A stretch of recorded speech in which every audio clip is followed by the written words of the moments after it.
नमस्कार विद्यार्थी मित्रांनो, मी प्राध्यापक सचिन विष्णू पवार आज तुम्हाला आपल्या इयत्ता 12वीतील इंग्रजी विषयातील lesson number 1.3 the cop and the anthem या लेसनचा दुसरा पार्ट शिकवणार आहे। या ठिकाणी सर्वात महत्त्वाचं दुसऱ्या पार्टला सुरुवात करण्यापूर्वी तुम्हाला पहिल्या पार्टविषयी थोडंसं सांगणं गरजेचं आहे की आपण बघितलं की पहिल्या पार्टमध्ये सोपी कुठेतरी राहत असतो एका बेंचवर पार्कमध्ये आणि त्याच्यानंतर त्याला असं वाटतं तो हॉटेलमध्ये आणि अजून एक दोन ठिकाणी असे प्रयत्न करतो की जेणेकरून तो जेलमध्ये जाईल। आता खरं म्हणजे ओ हेनरी यांनी ही जी स्टोरी आहे ही विंटर सीझनमध्ये दाखवण्याचा प्रयत्न केलेला आहे की त्या ठिकाणी विंटर सीझन चालू असतं आणि सोपीकडे कोणत्याही प्रकारचं घर नसतं आणि त्याच्याकडे ते घर नसल्यामुळे त्याला विंटर सीझन थंडीपासून वाचायचं असतं म्हणून तो वेगवेगळ्या प्रकारचे काय करत असतो प्रयत्न करत असतो। त्याचा माइंड थोडासा वल्गर असतो कारण तो क्रिमिनल बॅकग्राऊंडमधून दाखवण्याचा रायटरने या ठिकाणी प्रयत्न केलेला आहे। तर तो जे काही 2-3 प्रयत्न करतो तो त्या ठिकाणी त्या प्रयत्नांमध्ये फसतो म्हणजे त्याला अपयश येतं आणि तो पुढे कसे प्रयत्न करतो आणि कशा पद्धतीने ही स्टोरी पुढे जाते आणि नक्की एंडला काय होतं हे आपण आता नक्कीच दुसऱ्या पार्टमध्ये बघूया। सिंपलमध्ये समजून घ्यायचं आहे की सोपी हा क्रिमिनल बॅकग्राऊंडचा असलेला ह्या स्टोरीमधला हिरो आहे की जो जेलमध्ये जाण्यासाठी कसे प्रयत्न करतो आणि त्याचे सगळे प्रयत्न कसे फेल जातात हे इथे पहिल्या पार्टमध्ये आपण बघितलं। आता दुसऱ्या पार्टमध्ये नक्की काय होतंय हे आपण बघूया आणि स्टोरीचा शेवटसुद्धा चांगल्या प्रकारे समजून घेऊया। तर चला आपण सुरुवात करूया आपल्या सेकंड पार्टमधील पहिल्या पॅराग्राफपासून। Soapy was seized with a sudden fear that some dreadful enchantment had rendered him immune to arrest. Seized म्हणजे घट्ट पकडणे, जबरदस्तीने धरणं. सडन फिअर म्हणजे अचानक वाटलेली भीती. ड्रेडफुल एन्चantment म्हणजे भयंकर अशी मोठी जादू किंवा मॅजिक. रेंडर्ड म्हणजे मेड म्हणजे मिळणं किंवा भेटणं. इम्युन म्हणजे च्यापासून मुक्त होणं। आता त्या ठिकाणी अर्थ बघा समजून घ्या। सोपी वॉज सीज्ड की सोपीला असं वाटतं की त्याला कोणतरी घट्ट पकडलेलं आहे विथ सडन फिअर आणि त्याला भरपूर भीती वाटते। आता दॅट सम ड्रेडफुल एन्चantment एक जादू आहे की त्याला त्या जादूने पकडून ठेवलेलं आहे आणि ती जी जादू आहे ती त्याला रेंडर करते, त्याला अडवते, त्याला जेलमधून जाण्यापासून काय होते अटक होण्यापासून त्याला वाचवत आहे। He was state in panic तो आता पूर्णपणे काय होतोय घाबरलेला होता। तो त्याच्या मनामध्ये भीती झालेली की मी एवढा प्रयत्न करतोय तरी मला अटक का होत नाहीये। And when he came upon another policeman lounging grandly in front of glittering theatre. आता तो अशा ठिकाणी आलेला आहे की ज्या ठिकाणी एक थिएटर आहे, एक चित्रपटगृह आहे। ते जे चित्रपट आहे गृह आहे ते ग्लिटरिंग होते म्हणजे शानदार आहे, भव्य सुंदर असं ते मस्त दिसतंय, भव्य दिव्य असं आहे। आणि त्या ठिकाणी एक पोलिसमॅन जो आहे तो लॉंगिंग ग्रँडली म्हणजे तो एक पोलिसमॅन आहे तो त्या ठिकाणी मस्तपैकी आरामामध्ये बसलेला आहे, एखाद्या चेअरवर किंवा खुर्चीवर तो आरामामध्ये बसलेला असेल। He caught at the immediate straw of disorderly conduct आणि हे जेव्हा सोपी बघतो की तो पोलिसमॅन मस्त त्या थिएटरजवळ आरामामध्ये बसलेला आहे हे बघून त्याच्या मनामध्ये डिसऑर्डरली कंडक्ट म्हणजे बेशिस्त वर्तन करण्याची किंवा गोंगाट करण्याची त्याच्या मनामध्ये विचार येतात आणि तो तसा करूही लागतो। ऑन द साईडवॉक सोपी बिगॅन टू यल, बिगॅन म्हणजे सुरुवात करणे, यल म्हणजे ओरडणे। ऑन द साईडवॉक सोपी बिगॅन टू यल आणि लगेचच त्या रस्त्याच्या बाजूला तो मोठमोठ्याने ओरडायला सुरुवात करतो। Drunken जिबरिश at the top of his Harsh voice, drunken म्हणजे एखाद्या दारुडीसारखं तो ओरडतो मोठमोठ्याने की जी बडबड असते ती जिबरिश म्हणजे मिनिंगलेस स्पीच म्हणजे निरर्थक जो गोंगाट आहे तो मोठमोठ्याने हर्ष व्हॉइसमध्ये तो करायला काय करतो सुरुवात करतो। या ठिकाणी थोडंसं आपण नेक्स्ट लाईनकडे वळूया। He danced, howled, raved and otherwise disturb the skies तो नाचू लागतो, होल्ड तो केकाटू लागतो, मोठमोठ्याने गोंगाट करतो, रेवड हातवारे करू लागतो and otherwise disturb the skies. आता स्काईज म्हणजे ॲक्च्युली आकाश पण इथे असा अर्थ होतो की तो आजूबाजूचं जे तिथलं वातावरण आहे त्या ठिकाणी त्या लोकांना तो डिस्टर्ब करून त्यांचं लक्ष वेधण्याचा काय करत असतो गोंगाट करून प्रयत्न करत असतो म्हणजे वातावरण तो तिथलं बिघडवतो। The policeman merely twirl his club, turn his back to Soapy and remark to a citizen. आता हा जो काही सोपी गोंगाट करत असतो हे त्या ठिकाणी तो पोलिसमॅन बघतो आणि ते बघितल्यानंतर तो त्याच्या जागेवरून उठतो and just twirl his club त्याची जी काठी आहे तो ती फिरवतो। क्लब म्हणजे ठिकाणी काठी आणि ट्वर्ल म्हणजे फिरवणे, तो त्याची काठी जी आहे तो गोल गोल फिरवतो। टर्न हिज बॅक टू सोपी, तो सोपीकडे टर्न होतो म्हणजे वळतो. अँड रिमार्क टू सिटीजन, आणि तो लोकांना किंवा त्या नागरिकांना, रिमार्क म्हणजे या ठिकाणी सांगणे, टू से समथिंग, की त्या नागरिकांना तो सांगतो. आता काय सांगतो बघू या पॅराग्राफमध्ये. This one of them Yale lads celebrating the goose egg they give to the Hartford College noisy but no harm. आता या ठिकाणी अर्थ असा होतो की तो सांगण्याचा प्रयत्न करतो की हा जो कोणी विद्यार्थी, हा जो व्यक्ती आहे तो यल विद्यापीठातील विद्यार्थी आहे आणि तो त्या ठिकाणी सेलिब्रेटिंग करतो, म्हणजे सेलिब्रेशन करतोय. कसलं? की त्यांनी हॅटफोर्ड कॉलेजमधील काही विद्यार्थ्यांना कोणत्या तरी स्पर्धेमध्ये हरवलेलं असतं, जेणेकरून ते त्यांचा आनंद साजरा करत असतात. नॉइझी, ते आवाज करतायत, ते गोंगाट करतायत. बट नो हार्म, पण ते कोणालाही नुकसान करत नाही आहेत. We have instructions to let them be, आणि आम्हाला अशा सूचनावरून आलेल्या आहेत, इन्स्ट्रक्शन्स आलेले आहेत की त्यांना काहीच करायचं नाही, त्यांच्यावर कोणतीही कारवाई करायची नाही. डिस्कन्सोलेट, सोपी स्टॉप्ड हिज अनअवेलिंग रॅकेट, आणि हे ऐकल्यानंतर सोपी थोडा डिस्कन्सोलेट होतो, निराश होतो, व्हेरी अनहॅप्पी, तो दुःखी होतो, तो अस्वस्थ निराश होऊन त्याचा जो काही अनअवेलिंग रॅकेट आहे म्हणजे निरुपयोगी दंगा किंवा जो गोंगाट आहे तो त्या ठिकाणी काय करतो, थांबवतो. वुड नेवर अ पोलिसमॅन ले हँड्स ऑन हिम, तो असा विचार करतो की एखादा पोलीस कधीच त्याला पकडणार नाही का, त्याच्यावर हात टाकणार नाही का, त्याला जेलमध्ये नेणार नाही का. In his fancy the island seem and unattainable Arcadia, त्याच्या ह्या विचारांमध्ये, आता फॅन्सी म्हणजे त्याच्या ह्या वेडेच्या भावनांमध्ये तो विचार करतो की that island seemed and unattainable Arcadia, की ते जे आयलँड आहे, आता आयलँड म्हणजे या ठिकाणी त्यासाठी जेल आहे, की ती जी जेल आहे ते त्याच्यासाठी कधीही न प्राप्त होणारं नंदनवन आहे. आता आर्केडियाचा ॲक्च्युली रेफरन्स बघा काय दिलेला आहे, a mountainous district in the Peloponnese of southern Greece, म्हणजे आर्केडिया हे दक्षिण ग्रीसच्या पेलोपोनीसमधले एक डोंगराळ प्रदेश आहे. पण या ठिकाणी आर्केडियाचा अर्थ काय होतो, स्वर्ग किंवा नंदनवन, की या ठिकाणी तो त्याच्या विचारामध्ये विचार करतो की बाबा ही जेल जे आयलँड हे मला कधीच मिळणार नाही, स्वर्ग मला भेटणार नाही. He button his thin coat against the chilling wind, आणि तो आता त्याची जी काही कोटची बटणं आहेत तो लावून घेतो, म्हणजे थंडगार वाऱ्यापासून स्वतःचं संरक्षण करण्यासाठी त्याने आपल्या पातळ कोटाची बटणे काय केली आहेत, बंद केलेली आहेत. Next paragraph. In a cigar store he saw well dress man lighting a cigar at the swinging light. आता तो एका सिगारेटच्या दुकानाजवळ असतो किंवा त्या ठिकाणी जातो आणि त्या ठिकाणी तो बघतो वेल ड्रेस मॅन, एक त्याला चांगला सुंदर असे कपडे घातलेला माणूस दिसतो की जो just man lighting a cigar at the swinging light, त्या चमचमत्या लाईटच्या खाली किंवा त्या दिव्याजवळ तो सिगारेट पेटवत असतो, तो सिगारेट पिणारा माणूस. He had set his silk umbrella by the door on entering, आणि तो त्या ठिकाणी तो जो कोणी वेल ड्रेस मॅन असतो, चांगले कपडे घातलेला जो सिगार पिणारा माणूस असतो, तो त्याची जी छत्री आहे ती त्या सिगारेटच्या दुकानाजवळ काय करतो, प्रवेशद्वाराजवळ तो ती रेशमी कापडाची छत्री ठेवतो. सोपी स्टेप्ड इनसाइड, सोपी आतमध्ये त्या दुकानामध्ये पाऊल ठेवतो किंवा आतमध्ये घुसतो. ग्रॅब द अम्ब्रेला, आणि ती छत्री काय करतो, तो ग्रॅब करतो, ती घेतो. And sauntered off with it slowly, sauntered म्हणजे walk in a relaxed manner, आणि हळूहळू ती छत्री घेऊन तो काय करतो, चालू लागतो. The man at the cigar light followed hastily, त्या सिगार लाईटच्या दुकानाजवळचा जो माणूस आहे तो त्याच्या मागे मागे लगेच काय निघतो, घाईघाईने निघतो. हास्टिली म्हणजे या ठिकाणी घाईने, फॉलोड म्हणजे कोणाचा तरी पाठलाग करणे, त्याच्या पाठोपाठ तो निघतो. माय अम्ब्रेला ही सेड स्टर्नली, तो म्हणतो ही छत्री माझी आहे. ही सेड स्टर्नली, स्टर्नली म्हणजे काय, कठोरपणे, एकदम मोठ्या आवाजामध्ये म्हणतो की ही छत्री माझी आहे. ओह इज इट, स्नियर्ड सोपी, हो हो छत्री तुमची आहे का, स्नियर्ड सोपी. स्नियर्ड म्हणजे gave a contemptuous or mocking smile, remark or tone, तो उपहासाने म्हणतो. स्नियर म्हणजे उपहासाने किंवा अपमानास्पद थोडंसं हास्यात्मक बोलणं. ॲडिंग इन्सल्ट टू पेटी लॅर्सनी, लॅर्सनीचा अर्थ होतो थेफ्ट ऑर पर्सनल प्रॉपर्टी, एखाद्याची चोरी करणं. तो म्हणतो की हा असं आहे का, ही छत्री तुमची आहे का, तो चोरी आणल्याचा आव करत तो त्याला सोपी म्हणतो ठीक आहे. Well why don't you call a policeman, मग तुम्ही पोलिसाला का बोलवत नाहीत. आय टूक इट, आता ही मी घेतलेली आहे, तर मी छत्री घेतले तर तुम्ही पोलिसाला बोलवा. Your umbrella why don't you call a cop, there stands one on the corner, आणि त्या ठिकाणी तो म्हणतो ही छत्री तुमची आहे का, मग एक काम करा, तुम्ही काय करा, पोलिसमॅनला या ठिकाणी का बोलवत नाहीत. तो बघा त्या कॉर्नरला काय त्या ठिकाणी तो उभा आहे. अम्ब्रेला ओनर स्लोड ही स्टेप्स, अम्ब्रेला ओनर काय करतो, त्याची पावले लगेच हळूहळू करतो, म्हणजे तो हळूहळू चालतो आता.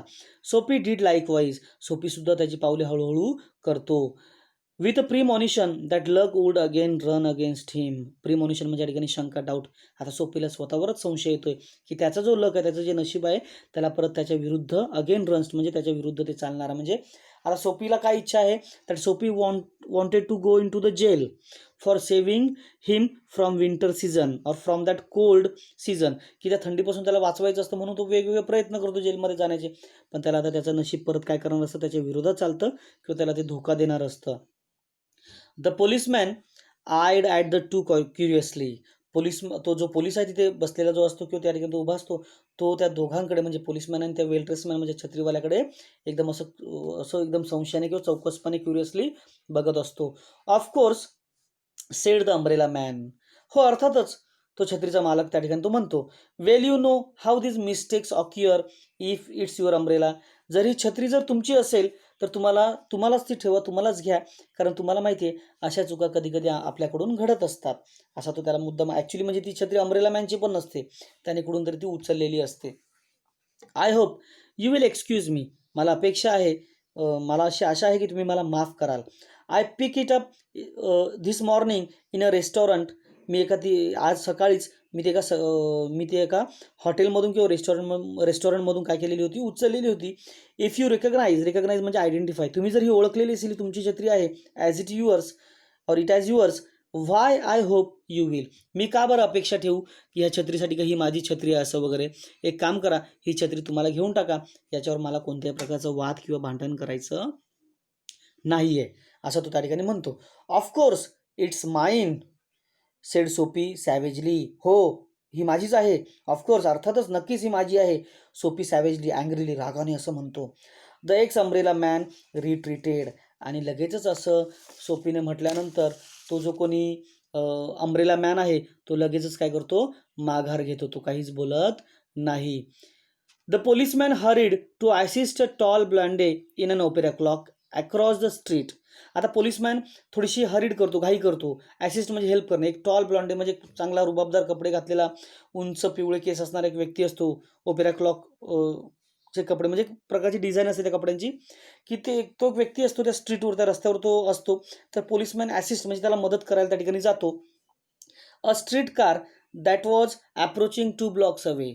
आणि त्या ठिकाणी ती व्यक्ती रस्त्याच्या पलीकडेच थांबलेली असते, की जी त्या ठिकाणी कार असते, त्या कारच्या पुढे 2 चौकाच्या पुढे त्या व्यक्तीला तो पोलिसमॅन मदत करायला जातो. Soapy walked eastward through a street damage by the improvements. आता या ठिकाणी सोपी तो ज्या रस्त्यावरून चालत असतो तो रस्ता कच्चा असतो आणि त्या कच्च्या रस्त्याने तो पूर्वेच्या दिशेने, ईस्टवर्ड म्हणजे पूर्वेच्या दिशेने तो चालू लागतो. आता डॅमेज बाय इम्प्रूव्हमेंट्स म्हणजे काय, तर त्या रस्त्याचं काहीतरी काम चालू असेल आणि त्याची इम्प्रूव्हमेंट चालू असेल, अशा कच्च्या रस्त्याने तो पूर्वेच्या दिशेने चालू लागतो. He hurled the umbrella angrily into an execution. आणि आता या ठिकाणी रस्त्याने चालत असताना ती जी काही छत्री आहे तो काय करतो, त्या ठिकाणी हर्ल करतो, भिरकावून फेकून देतो.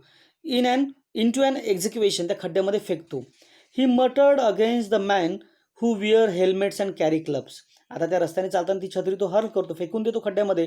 आणि तो हेल्मेट घालणाऱ्या व हातात काठी असणाऱ्या लोकांबद्दल, आता ही कोण लोक असतात, ॲक्च्युली जे पोलीस असतात, त्या लोकांबद्दल तो बडबडू लागतो. Because he wanted to fall into their clutches. आता ॲक्च्युली त्याला स्वतःला क्लचेस करून घ्यायचं असतं. क्लचेस म्हणजे काय, त्याला अटक करून घ्यायची असते, त्यांच्या हातामध्ये सापडायचं असतं, तावडीमध्ये सापडायचं असतं, पण ते पोलिसमॅन त्याला अटक करत नाहीत. They seem to regard him as a king who could do nothing wrong. आणि त्या ठिकाणी ते जे पोलिसमॅन आहेत ते जणू काही त्या सोपीला किंग म्हणजे राजा मानतात, जणू काही तो हू कुल डू नथिंग रॉंग, तो कधीच काही चुकीचं काम करणार नाही असं त्यांना वाटतं. At length Soapy reached one of the avenues to the east where the glitter and turmoil was but faint.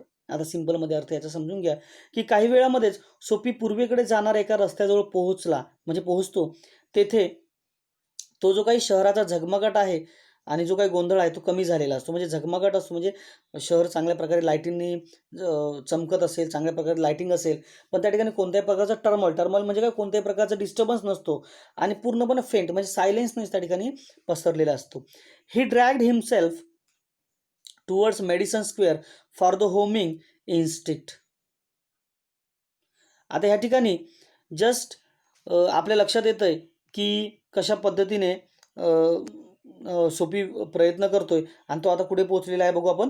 He dragged himself toward medicine square. तो आता मेडिसन चौकाकडे खेचला जात, ड्रॅग म्हणजे खेचलं जाणं, त्या ठिकाणी खेचला जात होता. फॉर द होमिंग इन्स्टिंग, त्याला आता घराची ओढ लागलेली होती. Survives even when the home is park bench. आता आपल्याला सर्वांनाच माहिती आहे की त्याचं घर कुठे आहे, तो एका पार्कमध्ये राहतोय, त्या बागेमध्ये एका बेंचवर तो राहत असतो, पण त्या ठिकाणी तो खेचला जातोय. But on an unusually quiet corner Soapy came to a standstill. की परंतु आता एका विलक्षण शांत कॉर्नरला सोपी थांबलेला होता. आता ॲक्च्युली तो त्याला म्हणजे त्याचं जे मन आहे त्या मॅडिसन स्क्वेअरकडे, त्या पार्ककडे खेचलं जातं, ज्या ठिकाणी तो बेंचवर त्याचं राहत होता त्या बागेमध्ये. आता तिथे जात असताना तो एका क्वाईट कॉर्नरला तो शांतपणे काय झालेला आहे, थांबलेला आहे. आता या ठिकाणी का थांबला आहे ते आपल्याला लगेचच कळेल. पुढची लाईन आपण लगेच घेऊया. Here was an old church quaint and rambling and gabled. आता या ठिकाणी एक जुनं चर्च असतं जे quaint and rambling and gabled म्हणजे काय, ते एक सुरेख अवाढव्य आणि गॅबल्ड म्हणजे उतरत्या छपराचं थोडंसं ते असतं. म्हणजे उतरते म्हणजे आपल्याला माहिती आहे उतरते छपर म्हणजे जसं पत्र्याची घरं किंवा काय असतात तसं उतरत्या छपराचं ते चर्च त्या ठिकाणी असतं. Through one violet stain window soft light glowed where no doubt the organist loitered over the keys making sure of his mastery of the coming Sabbath anthem. आता या लाईनचा अर्थ समजून घेऊया. Through one violet stain window soft light glowed, की तो ज्या ठिकाणी कॉर्नरला थांबलेला असतो त्या ठिकाणी एक चर्च असतं आणि त्या चर्चच्या एका खिडकीमधून एक मंद प्रकाश असा चमकतो. सॉफ्ट लाईट ग्लोड म्हणजे त्या खिडकीतून मंद प्रकाश थोडासा बाहेर पडत असतो. व्हायलेट स्टेन म्हणजे काय, जांभळ्या रंगाचा किंवा जांभळ्या काचेच्या खिडकीतून तो जो प्रकाश आहे तो मंद प्रकाश चमकत असतो. Where no doubt the organist म्हणजे एखादा इन्स्ट्रुमेंट वाजवणारा वादक आपण त्याला म्हणतो. लॉयटर्ड ओव्हर द कीज, तो त्याच्या म्हणजे तो ऑर्गन वाजवणारा जो वादक आहे तो त्याची बोटे फिरवून तो त्या ठिकाणी making sure of his mastery of the coming Sabbath anthem म्हणजे तो त्या ठिकाणी कोणत्या तरी सॅबथ अँथम. आता सॅबथ अँथम म्हणजे ॲक्च्युली आपल्या ख्रिश्चन धर्मामध्ये आपण म्हणू शकतो एखादं प्रार्थना गीत असेल, एखादं काहीतरी फंक्शन असेल, त्याच्यामध्ये एखादं चांगलं सॅबथ अँथम वाजवलं जातं. म्हणजे रविवारच्या दिवशी चर्चमध्ये वगैरे ते गीत वाजवलं जातं, प्रार्थना गीत बोललं जातं, प्रेयर बोलली जाते.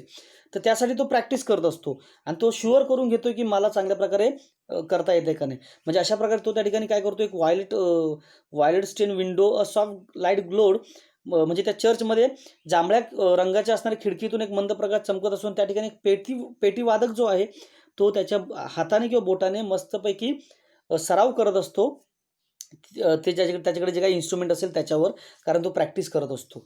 For there drifted out to Soapy ear sweet music that cot.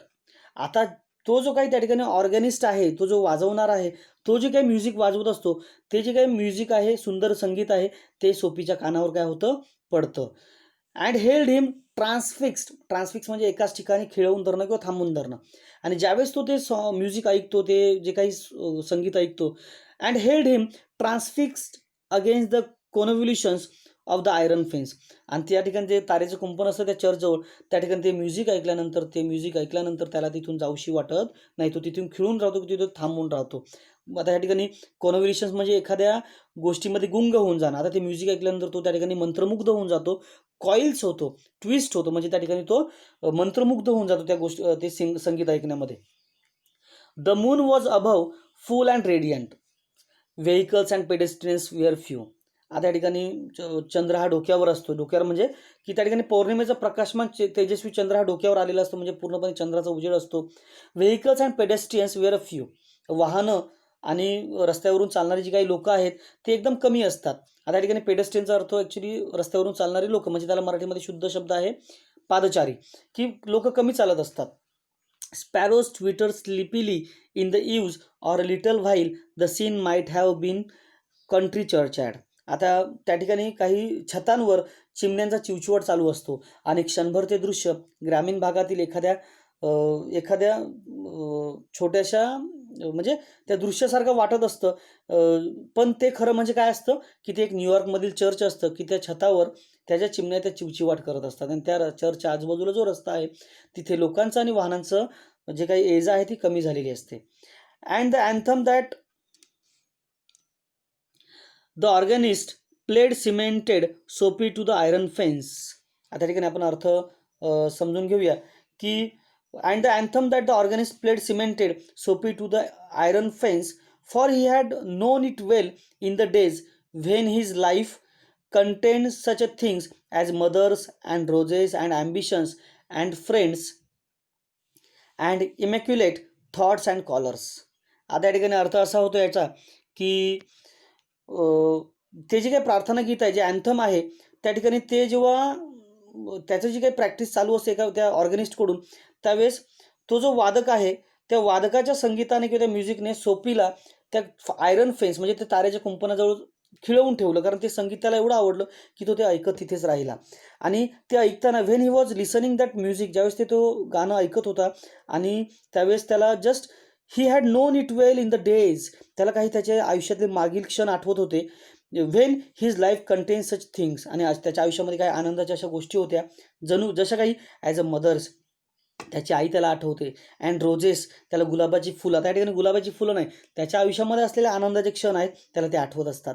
And ambitions and friends, त्याच्या असलेल्या आयुष्यातले आनंद महत्त्वाकांक्षा, त्याचे मित्र परिवार, त्याचे असणारे इमॅक्युलेट थॉट्स अँड कॉलर्स, त्याचे असणारे स्वच्छ विचार, चांगले विचार, त्याची इज्जत, हे त्याला सर्व भूतकाळातलं काय होतं आठवू लागतं. म्हणजे त्याला त्याची पास्ट लाईफ आठवते की मी कशा पद्धतीने आयुष्य जगत होतो आणि मी आता कसं जगतोय, म्हणजे त्याला ते थोडंसं रिमाइंड होतं. The conjunction of Sophie receptive state of mind and the influences about the old church brought a sudden and wonderful change in his soul. आता ठिकाणी थोडासा अर्थ समजून घेऊया की द कंजंक्शन, कंजंक्शन म्हणजे काय, संयोग, मिलाप, दोन गोष्टींचं होणारं एकत्रीकरण होणं. The conjunction of Soapy receptive state of mind and the influence, influence म्हणजे इम्पॅक्ट, प्रभाव, about the old church brought a sudden and wonderful change in his soul. आता ब्रॉट म्हणजे बदल घडून येणे आणि सोल म्हणजे या ठिकाणी काय म्हणू शकतो आपण, आत्मा किंवा आपलं अंतर्मन. आता याचा अर्थ आपण सरळ समजून घेऊया की सोपीचं या बदलत्या मनस्थितीचा आणि जुन्या चर्चच्या प्रभावाचा संयोग झाला. म्हणजे त्याने ऐकलेलं जे काही म्युझिक होतं आणि त्याला जे काही आठवलेला त्याचा भूतकाळ होता, या दोन्ही गोष्टींचं काय झालं, एकत्रीकरण झालं. म्हणजे त्याच्या मनामध्ये काय होऊ लागले, थोडी चलबिचल झाली, त्याला त्याचा भूतकाळ आठवू लागला आणि त्याच्या मनामध्ये अचानक अद्भुत काय होऊन आला, बदल घडून आला. म्हणजे त्याचा जो माइंडसेट आहे तो चेंज झाला. म्हणजे आता आत्तापर्यंत आपण बघितलं की सोपीचं इंट्रोडक्शन हे आपल्यासाठी काय आहे, क्रिमिनल म्हणून आहे, पण हळूहळू त्याच्यामध्ये काय होतोय, आता बदल होतोय. Next line, he viewed with rising horror the pit into which he had tumbled, the degraded days, unworthy desires, dead hopes, wrecked faculties and base motives that made up his existence. आता त्याला असं वाटतं, he viewed, he realized with rising horror the pit, त्याला असं वाटतं की तो कोणत्या तरी खड्ड्यात पडलेला आहे. Into which he had tumbled, तो पूर्णपणे काय करतोय, फेल इंटू, त्याच्यामध्ये पूर्णपणे टंबल झालेला आहे, त्याच्यामध्ये पडून गेलेला आहे. द डिग्रेडेड डेज, जे त्याच्या आयुष्यातले काही दिवस त्याचे निघून गेलेले आहेत, वर्ष निघून गेलेले आहेत, ते निरर्थक होते, त्याचे आयुष्यातले जे दिवस ते निकृष्ट झालेले आहेत. अनवर्दी डिझायर्स, त्याच्या ज्या इच्छा आहेत त्या अयोग्य आहेत, त्या चुकीच्या इच्छा आहेत त्याच्या. डेड होप्स, त्याच्या मृत्यू अपेक्षा म्हणजे आता काय की त्याने ज्या अपेक्षा किंवा आशा आयुष्यात ठेवलेल्या आहेत त्याच्याशी काही एखाद्या मृत्यू समान आहेत. व्रेक्ड फॅकल्टीज, तो थोडासा वाईट विचारांचा आहे. And base motives that made up his existence, आणि त्याला असं वाटतं की तो जो आयुष्यात जगतोय हे फार कसं आहे, अनवर्दी डिझायर, म्हणजे त्याच्या इच्छाकांक्षा एकदम चुकीच्या आहेत. डेड होप्स, त्याने जे काही ठरवलेलं आहे आशापेक्षा ते थोडंसं वाईट आहे. व्रेक फॅकल्टीज, तो वाईट विचारांचा व्यक्ती आहे. त्याच्यानंतर base motives that made up his existence, आणि त्याच्या आयुष्यामध्ये असलेले जे क्षुल्लक ध्येय आहेत, क्षुल्लक ध्येय म्हणजे काय, छोटेसे क्राईम करणं, चोऱ्या करणं किंवा काहीतरी चुकीचं करणं, हे याने त्याचं जीवन पूर्णपणे काय झालेलं आहे, व्यापून गेलेलं आहे. आणि त्याला असं वाटतं, ही व्ह्यूड, त्याला वाटतं की हे सगळं चुकीचं आहे आणि मी जे आत्तापर्यंत केलेलं आहे हे चांगलं केलेलं नाही आहे.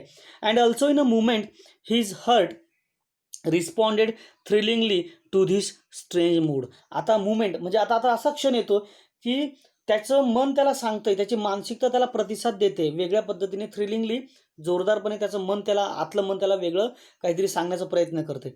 अ strong impulse moved him to a battle with his desperate fact.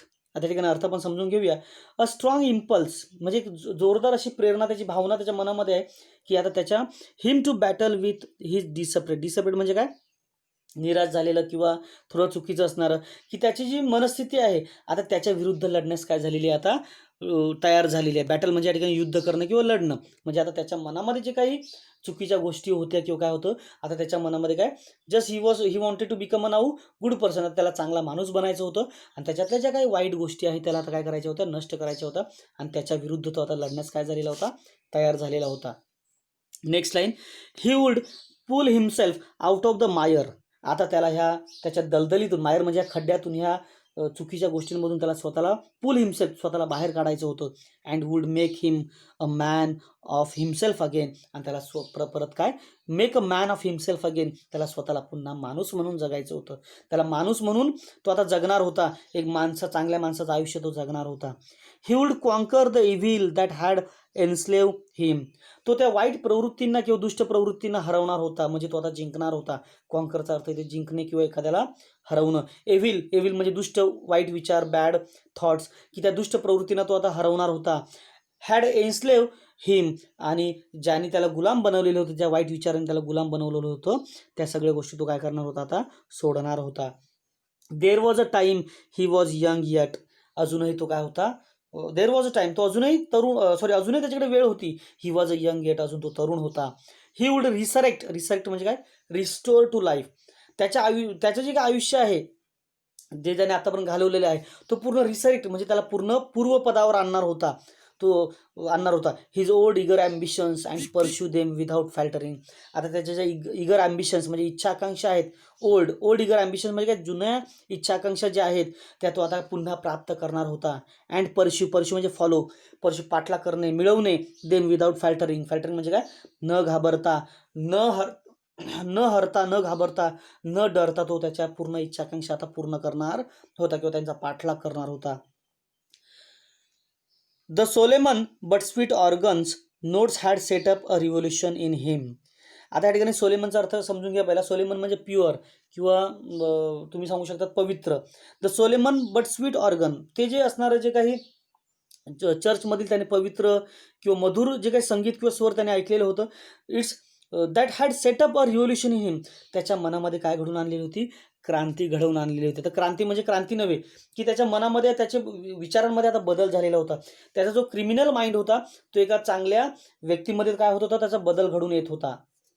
त्या ठिकाणी आपण समजून घेऊ शकतो की कशा पद्धतीने सोपीमध्ये फक्त त्या चर्चमधील ते सबत अँथम जो व्यक्ती वाजवत होता, जो ऑर्गॅनिस्ट होता, ते ऐकल्यानंतर त्याच्या मनामध्ये काय झालं, रिव्होल्युशन झालं, क्रांती घडून आली, बदल घडून आला आणि तो स्वतःला काय करतोय, आता स्वतःला बदलवण्याचा विचार करतोय. नेक्स्ट लाईनकडे आपण लगेच वळूया. Tomorrow he would go into the roaring town district and find work. आता उद्याच तो त्या रोरिंग डाऊनटाऊन डिस्ट्रिक्ट म्हणजे तो जे काही जिल्हा असेल किंवा ते जे शहर असेल, त्या गजबजलेल्या गर्दी असलेल्या शहरामध्ये तो जाणार होता. अँड फाइंड वर्क, आणि काम शोधणार होता स्वतःसाठी. A fur importer had once offered him a place as a driver. एकदा म्हणजे अगोदर कधीतरी भूतकाळामध्ये, पास्टमध्ये, फ्युअर इम्पोर्टर म्हणजे कापड व्यापारी, एखादा क्लोथ बिझनेस करणारा व्यक्ती, की त्या कापड व्यापाराने त्याला ड्रायव्हर म्हणून, प्लेस ॲज अ ड्रायव्हर म्हणून काम दिलेले होते. He would be somebody in the world. He would, आता तो चांगल्या प्रकारे काय करणार होता, आपण म्हणू शकतो ही वुड बी समबडी, त्याला एक चांगलं सन्मानी, समबडी म्हणजे ऑनरेबल पर्सन, रिस्पेक्टेड पर्सन, त्याला एक सन्माननीय व्यक्ती बनायचं होतं, एक सन्माननीय व्यक्ती लोकांमध्ये वावरायचं होतं आणि तो तसा बनणार होता. He would, Soapy felt a hand laid on arm. आता बघा काय होतंय की सोफीला त्याच्या खांद्यावर कोणीतरी हात ठेवल्यासारखं जाणवतं. Soapy felt a hand laid on arm, त्याच्या खांद्यावर कोणीतरी हात ठेवतं. He looked quickly around into the impassive face of policeman. आणि जसा तो थोडासा मागे वळून बघतो तर त्याला त्याच्या ठिकाणी दिसतं की कोणीतरी पोलिसमॅन, आता या ठिकाणी इम्प्रेसिव्ह फेस म्हणजे काय, निर्विकार चेहरा, एकदम स्पष्ट विचाराने आलेला एखादा समोर पोलिसमॅन आहे, की तो जेव्हा मागे वळून बघतो, तो टर्न होतो, त्याला दिसतं की तो पाहतो लुक, की त्या ठिकाणी एक पोलिसमॅन त्याच्या खांद्यावर त्याने हात ठेवलेला आहे. What are you doing here, ask the officer. आणि या ठिकाणी तो त्याला विचारतो, तू इथं नक्की काय करत आहेस, तो पोलिसमॅन त्याला विचारतो. नथिंग सेड सोफी, काहीही नाही, सोफी त्यांना सांगतो किंवा म्हणतो. Then come along said the policeman. त्या ठिकाणी पोलिसमॅन त्यांना म्हणतो, चल मग माझ्याबरोबर आता, come along with me. 3 months on the island, said the magistrate in the police court the next morning. आता तो पोलिसमॅन जो असतो तो त्याला त्याच्याबरोबर घेऊन तुरुंगामध्ये नेऊन टाकतो आणि 3 महिने विंटर आयलँडची तुरुंगवासाची शिक्षा त्याला दिली जाते. म्हणजे कधी दिली जाते? दुसऱ्या दिवशी सकाळीच कोर्ट त्याला काय करतं? तशी शिक्षा सुनावतं. म्हणजे आता या ठिकाणी आपण ही स्टोरी समजून घेतलेली आहे. तर शॉर्टमध्ये मी थोडंसं तुम्हाला सांगतो इंग्लिशमध्ये. After learning this story we come to know that when Soapy wants to live respected and honourable life but that time police arrested him. म्हणजे याचा अर्थ असा होतो की ज्यावेळेस त्याला एक चांगलं जीवन जगायचं असतं, म्हणजे आदरातिथ्य किंवा एक सन्माननीय आयुष्य जगायचं असतं, त्यावेळेस म्हणजे ज्यावेळेस तो चांगला विचार करायला सुरुवात करतो त्यावेळेस त्याला पोलिसमॅन काय करतात? लगेच अटक करतात. And when he was living criminal life then police didn't arrest him. आणि ज्यावेळेस तो क्रिमिनल लाईफ म्हणजे एखाद्या गुन्हेगारी प्रवृत्तीचं आयुष्य जगत असतो त्यावेळेस पोलिसमॅन त्याला राजा समजून किंवा त्याला आपण समजू शकतो की त्याला अटक करत नव्हते. म्हणजे नशीब बघा कसं असतं. This is the style of this is the style of O Henry. आणि ही स्टाईल कोणाची आहे? ओ हेनरी यांची आहे. म्हणजे या ठिकाणी आपण समजू शकतो की ज्यावेळेस माणूस आयुष्यामध्ये काहीतरी चांगल्या गोष्टी करण्याचा प्रयत्न करत असतो तर आपल्या आयुष्यामध्ये नक्कीच अडथळे येत असतात. आणि ज्यावेळेस आपण कधी कधी चुकीचं काम करत असतो त्यावेळेस आपल्याला असं वाटतं की काहीतरी आपण चुकीचं करू नये, आपल्याला कोण काही बोलत नाही. पण इवन दो ओ हेनरी या ठिकाणी काय सांगण्याचा प्रयत्न करतात की there is no the life of only rich people. की फक्त श्रीमंतांचंच आयुष्य नसतं. The people who are living on the roads as a beggars, as a we can say without houses, अशी लोकं की ज्याला आपण म्हणू शकतो की जे खडतर आयुष्य जगतात, जे अडीअडचणीचं आयुष्य जगतात, जी लोकं म्हणजे आपल्या याच्यामध्ये बेगर म्हणजे भिकारी असतील किंवा रस्त्यावर राहणारी जी लोकं आहेत, ज्याला आपण वेगवेगळ्या नावांनी आपण त्यांना उल्लेख करत असतो, त्यांचंही एक आयुष्य आहे असं या ठिकाणी ओ हेनरी यांनी आपल्याला दाखवण्याचा प्रयत्न केलेला आहे.